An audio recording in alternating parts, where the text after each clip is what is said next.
Mike Golic joining us here on the AP Pro Football Podcast. Mike, how are you today? I'm doing well. I mean, I'm just happy everything's kind of as close back to normal as we've seen it in a couple of years. And you've seen the Radio Row experience over a handful of times.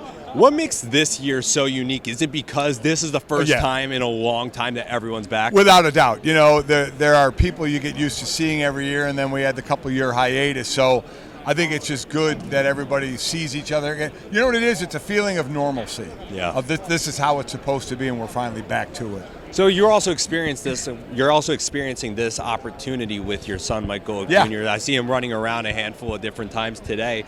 I know the storyline here is family between the Kelsey Bowl, Andy Reid's connection to the Philadelphia Eagles, but to experience this with your son, what is that like for you? You know, of all the years I worked at ESPN and the shows doing there, the most fun I had, most enjoyable was the last 3 years when it was me and Trey Wingo and my son Mike. So 4 hours a day I'm working with my kid. You know, to be able to work with any of your kids is such a joy, and he's very good at it. You know, I mean, he is not afraid to give an opinion, does his homework, knows what he's talking about.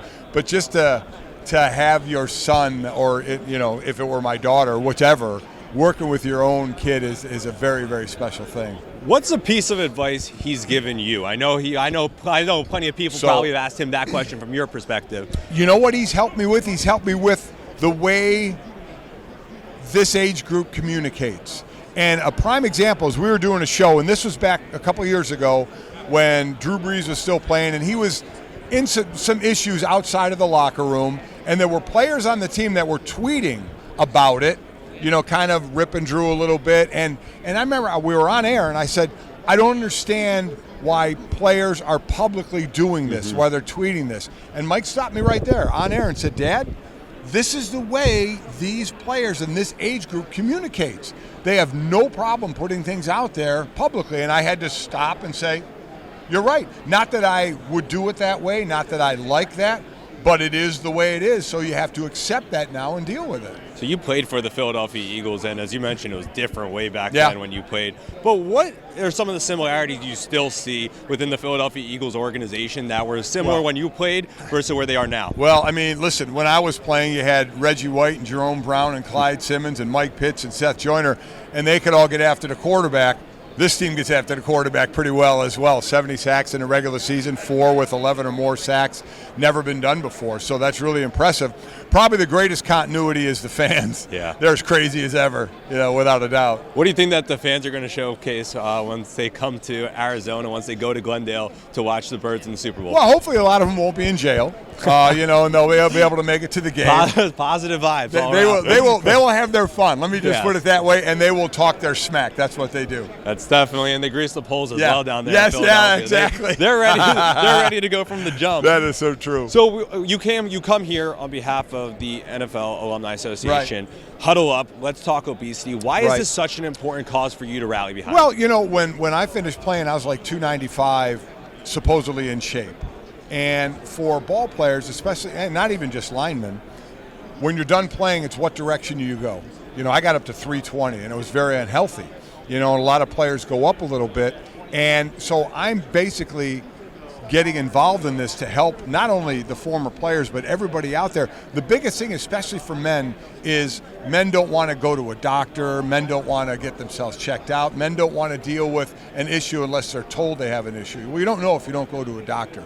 And from an athlete standpoint, whenever we lived an itinerary life, when to be somewhere, what to wear, what to eat, and all that. So all of a sudden when you're done playing, you have to make decisions on your own, and sometimes they're the wrong decisions. So that's why the NFL Alumni Association and what they've done here to give an outlet, and again, the website is huddleupobesity.org to learn more. It's a great place to go to learn things about, okay, now what can I do? I'm making my own decisions about what I have to eat, how I have to move, you know, and talk with people. Don't keep it to yourself, because we know obesity can lead to other medical issues as well. So you're trying to stem that and say, okay, A, be open about it, see your doctor. This is for everybody, not just former players, and include others in it to help. if you're trying to handle everything alone, it's going to be a big-time struggle. So include others, and they're going to be able to help you. You mentioned that sometimes men don't go to the doctors, especially former athletes. Would you say that's because of a pride thing? Yes. Being macho personalities ready to go? We spent our lives where the doctor said, how's your elbow? Fine. How's your ankle? Fine. I'm good. I'm going to go play. Mm-hmm. So you never wanted to go in the training room. You don't make the club in the tub, that whole thing. So you had that ego about it and that fear of, if I come off the field because of an injury, I may not get back on the field. At least I had that fear a lot. So they're used to shunning doctors, which that's another thing you have to get past when you're done, is say you need to see your doctor yearly or more. Mm-hmm. As you get older and things start to happen to your body, you need to be aware of them for early detection of things. And that's where doctors can help here. Family members can help. Support group, can help as well. But yes, that's the biggest thing, is pride, and our body was our temple, and we were always fine. That was always the word. How you doing? I'm fine.